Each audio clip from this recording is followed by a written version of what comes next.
berdiferensiasi. Kemudian lebih lurus lagi Bapak Ibu, berdiferensiasi itu dari sisi kontennya, materinya, dari sisi proses cara kita mengajar sesuai dengan kebutuhan murid, dari sisi gaya belajar atau profil belajar, dari sisi produk, dari sisi produk hasilnya. Kemudian dari sisi konten, proses, produk itu dilihat dari mana kebutuhan siswa itu, dilihat dari 3. Mana itu yang 3 itu? Ini yang perlu dicermati Bapak Ibu. Kesiapan belajar siswa. Saya sudah mencoba membuatkan Bapak Ibu instrumen, nanti tinggal saya share di grup forum data. Nanti silakan yang tidak masuk di grup itu minta di-share sama temannya. Dari sisi kesiapan belajar, ada anak yang belajarnya lambat, ada anak yang belajarnya cepat, ada anak yang belajarnya dari yang sederhana harus dijelaskan, ada anak yang dijelaskan kompleks sudah mampu. Ada banyak, ada 6 kalau tidak salah dari sisi kesiapan belajar. Ada anak kalau di kelas 1 sudah bisa membaca, sudah bisa mengenal huruf. Ada anak baru mengeja, ada anak belum mengenal huruf sama sekali. Itu semua namanya dari sisi kesiapan murid. Murid di satu kelas itu banyaknya misalnya 30, yang berbeda itu kira-kira 10%. Kalau dari 30 berarti yang berbeda 3 orang. Mungkin yang 3 orang ini kalau yang rata-rata dia sudah mampu mengenal huruf gitu ya. Oh, yang 3 orang ini sama sekali dia belum bisa. Yang satu ada ABK misalnya dan seterusnya. Maka ketika mengajar, ajarkan dulu yang banyak itu secara umum semuanya, baru fasilitasi yang 3 orang tersebut dengan cara yang tidak terlalu ketara Bapak Ibu. Jangan bilang ya kamu sama beda nih, tahu tekor. Jangan seperti itu. Tapi misalkan belum mengajarkan, lihat gambar di depan. Ternyata dari sisi gaya belajar anak ini tidak mampu, dia tidak senang dia kalau disuruh melihat gambar di depan itu. Senangnya dia mendengar video. Maka anak yang berbeda itu, nah coba tadi kita udah melihat gambar. Sekarang anak-anakku siapa yang mau mendengar video ini? Nah seperti itu. Atau silakan yang 3 orang ini guru kasih HP-nya Bu Guru, Pak Guru, silakan dengarkan video yang Guru setel. Itu sebagai bentuk kita memfasilitasi dari sisi prosesnya. Dari sisi produk Bapak Ibu. Dari sisi produk kita bedakan juga anak-anak kita. Ada anak yang memang senang menulis, suruh dia mengumpulkan dalam selembar kertas, misalnya sedang membuat puisi, ajarkan membuat karangan, membuat puisi. Ada anak yang tidak senang menulis, itu harus didata Bapak Ibu. Jadi ada dari 3, kesiapan, minat, dan dari gaya belajar. Didata anak-anak yang seperti itu, kemudian difasilitasi. Anak yang senang menulis silakan boleh mengumpulkan di selembar kertas. Anak yang tidak senang menulis, saya aja Bu Guru, saya rekam diri saya di voice note namanya ya, di WA itu. Dan nanti saya kirim, boleh Bu Guru? Boleh jawaban kita, jangan bilang tidak boleh. Itu salah satu contoh kita memfasilitasi dari sisi produk. Yang penting dia mengumpulkan puisi. Yang dicari kan dia mengumpulkan puisi, bukan selembar kertasnya. Sehubungan yang dengan saya umumkan ini sepintas, ini saya berikan informasi kepada Bapak Ibu.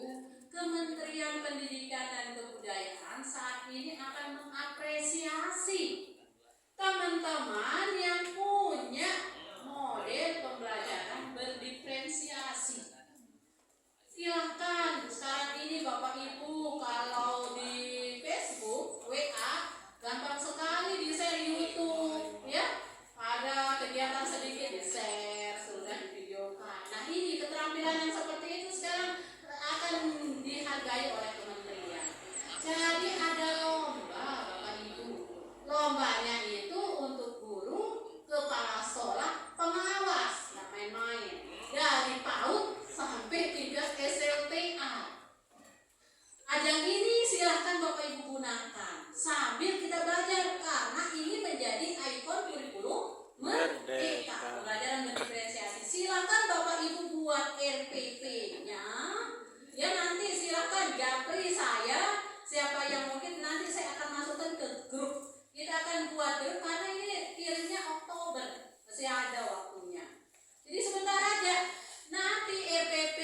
Bapak Ibu buat RPP biasa, sudah RPP boleh K13.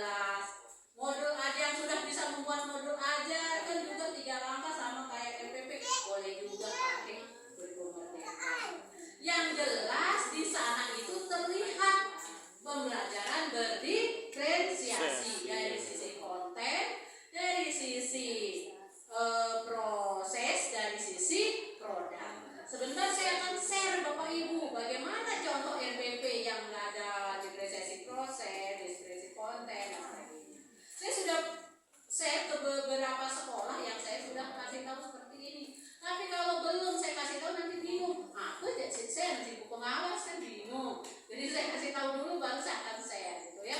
Nah, silakan Bapak Ibu coba buat itu RPP ya. Kemudian sorting nanti dalam mengimplementasi RPP tersebut. Sortingnya videonya 5 sampai 10 menit. Tidak luwe. Iya, jadi ketika membuka pelajaran, ketika kegiatan inti, mulai menerapkan diferensiasi konten, proses, produk, itu disorting 3 menit, penutupnya 1 menit. Itu yang dikirim. Ya, yang dikirim kedua. Dikirim yang pertama adalah data-data diri, kemudian surat izin dari atasan, nanti saya share juga brosurnya. Kemudian satu lagi, ini juga harus kita biasakan karena literasi untuk siswa dan guru, bukan untuk siswa saja. Jadi silakan buat laporannya hanya minimal 5 lembar, maksimal mungkin 7-8 lembar di UI. Tentang apa itu? Yang pertama ya, tidak karya tulis lengkap penting. Boleh pakai bab 1, bab 2, bab 3, boleh juga enggak. Satu yang perlu harus tulis adalah latar belakang dan tujuan perlu melaksanakan pembelajaran diferensiasi model yang perlu digunakan. Yang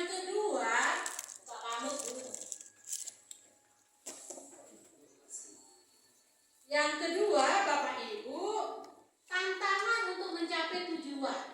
Misalnya agar anak yang punya kebutuhan khusus ini dapat ini, misalnya itu tujuannya. Tantangan untuk mencapai tujuan.